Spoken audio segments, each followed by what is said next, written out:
1947 में आजादी मिलने के बाद से इंडिया ने दुनिया में अपना रास्ता खुद बनाया है।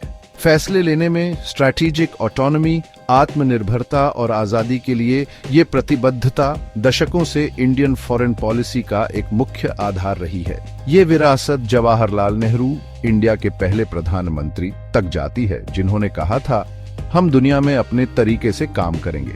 लेकिन जैसे जैसे इंडिया एक बड़ी ग्लोबल पावर बन गया है, इसे सुरक्षा की कई चुनौतियों का सामना करना पड़ रहा है, खासकर एक तेजी से बढ़ते हुए चीन से।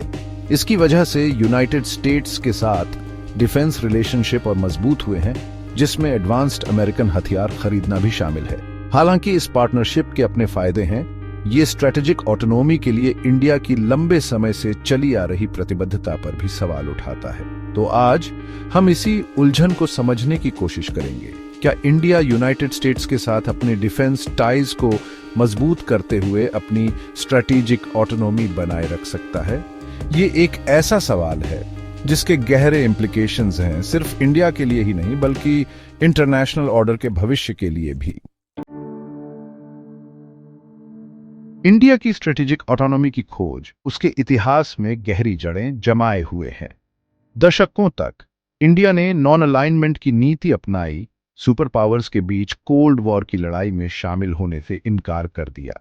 आजादी के लिए इस प्रतिबद्धता ने इंडिया को ग्रेट पावर पॉलिटिक्स के बंधनों से मुक्त होकर अपना रास्ता बनाने की अनुमति दी। हालांकि बदलते जियोपॉलिटिकल लैंडस्केप, खासकर चीन के उदय ने इंडिया को अपनी सिक्योरिटी पार्टनरशिप्स पर फिर से विचार करने के लिए मजबूर किया है। अपनी डिफेंसेस को मजबूत करने के इंडिया के प्रयासों में यूनाइटेड स्टेट्स अपनी एडवांस्ड मिलिट्री टेक्नोलॉजी और ग्लोबल रीच के साथ एक प्रमुख भागीदार के रूप में उभरा है। लेकिन इस पार्टनरशिप के साथ अपनी चुनौतियां भी हैं। सबसे बड़े खतरों में से एक बाहरी आपूर्तिकर्ताओं पर निर्भरता की संभावना है। यूएस वेपन सिस्टम्स पर बहुत ज्यादा निर्भर रहने से इंडिया अमेरिकन प्रेशर के प्रति संवेदनशील हो सकता है, खासकर उन मुद्दों पर जहां उनके हित अलग अलग हों। एक और चिंता टेक्नोलॉजिकल रिस्ट्रिक्शंस का मुद्दा है। यूनाइटेड स्टेट्स का सेंसिटिव टेक्नोलॉजीज के ट्रांसफर पर लिमिटेशंस लगाने का एक लंबा इतिहास रहा है, यहां तक कि करीबी सहयोगियों के लिए भी।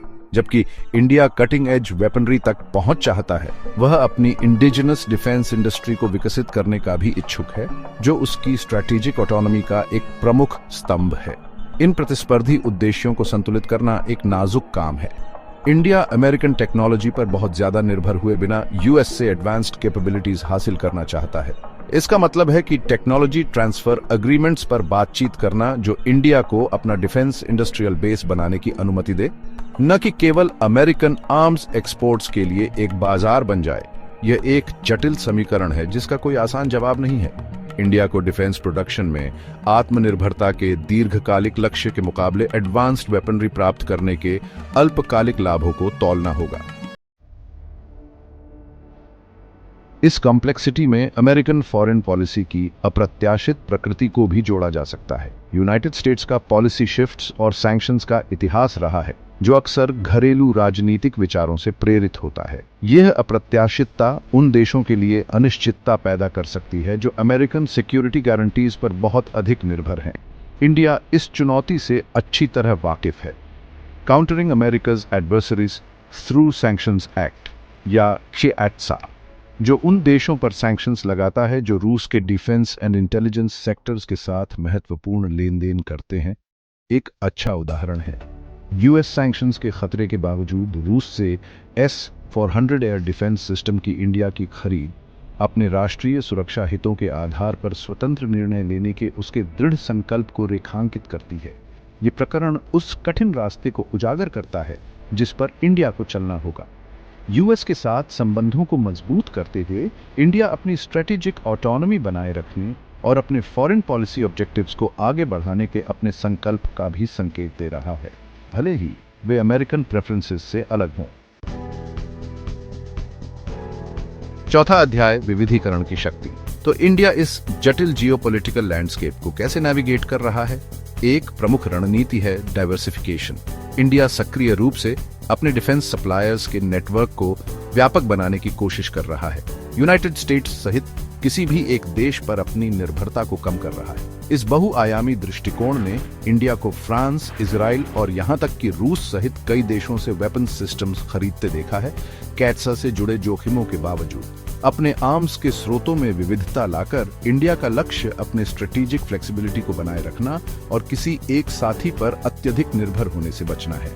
यह डाइवर्सिफिकेशन की रणनीति केवल हथियार हासिल करने के बारे में नहीं है, यह स्ट्रेटेजिक पार्टनरशिप्स बनाने के बारे में भी है जो इंडिया के जियोपॉलिटिकल लेवरेज को बढ़ाते हैं।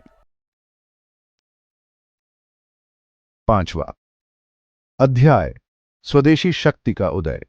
लेकिन स्ट्रेटेजिक ऑटोनॉमी के लिए इंडिया की खोज का शायद सबसे महत्वपूर्ण तत्व इंडिजिनस डिफेंस प्रोडक्शन पर उसका ध्यान केंद्रित करना है। इंडिया अपने डोमेस्टिक डिफेंस इंडस्ट्री को विकसित करने में भारी निवेश कर रहा है, जिसका उद्देश्य आयात पर अपनी निर्भरता को कम करना और क्रिटिकल डिफेंस टेक्नोलॉजीज में आत्मनिर्भर बनना है। यह मेक इन इंडिया पहल, जैसा कि यह झांत है, केवल घरेलू विनिर्माण को बढ़ावा देने के बारे में नहीं है, यह इंडिया के स्ट्रेटेजिक पोस्चर को मजबूत करने के बारे में है। अपने वेपन सिस्टम्स को विकसित करके इंडिया अपनी डिफेंस कैपेबिलिटीज पर अधिक नियंत्रण प्राप्त करता है और बाहरी दबाव के प्रति अपनी भेद्यता को कम करता है। आत्मनिर्भरता की ओर यह बदलाव पहले से ही परिणाम दे रहा है। इंडिया ने अपने फाइटर जेट्स, मिसाइल्स और अन्य एडवांस्ड वेपनरी को विकसित करने में महत्वपूर्ण प्रगति की है।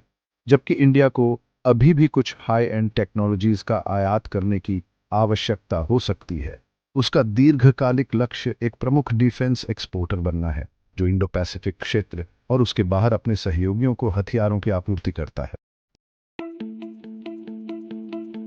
6वां अध्याय, साझेदारी का वादा। भले ही इंडिया डिफेंस प्रोडक्शन में आत्मनिर्भरता का अनुसरण करता है, वह इंटरनेशनल कोलैबोरेशन के मूल्य को भी पहचानता है। यूनाइटेड स्टेट्स जैसे देशों के साथ जॉइंट डेवलपमेंट प्रोजेक्ट्स में शामिल होने से इंडिया को कटिंग एज टेक्नोलॉजीज और विशेषज्ञता तक पहुंचने का मौका मिलता है, जो अन्यथा पहुंच से बाहर हो सकती है। ये कोलैबोरेशंस कई रूप लेते हैं, joint research and development programmes से लेकर को प्रोडक्शन एग्रीमेंट्स तक। एक उदाहरण sea picket autonomous surveillance systems का विकास है, जो इंडिया के defence research and development organisation और यूएस नेवी के बीच एक जॉइंट प्रोजेक्ट है।